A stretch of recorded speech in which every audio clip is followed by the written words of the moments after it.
In today's video, I'm going to teach you how to manage products in Hubspot.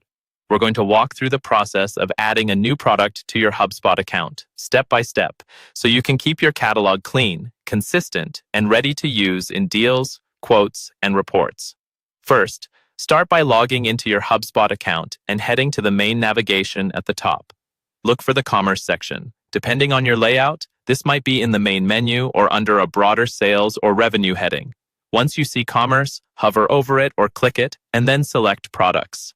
This Products area is your central place for managing everything you sell.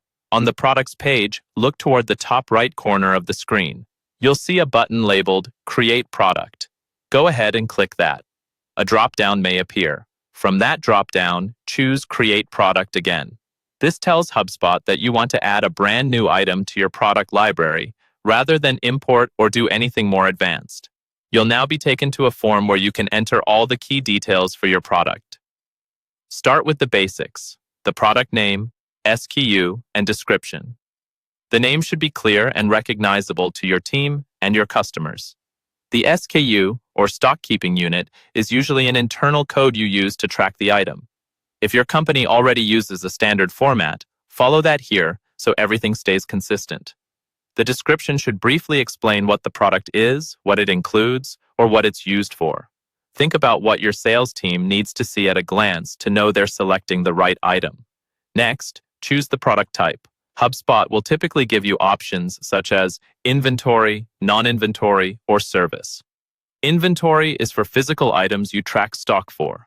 Non-inventory is for items you sell but don't need to track as individual stock units, like downloadable content.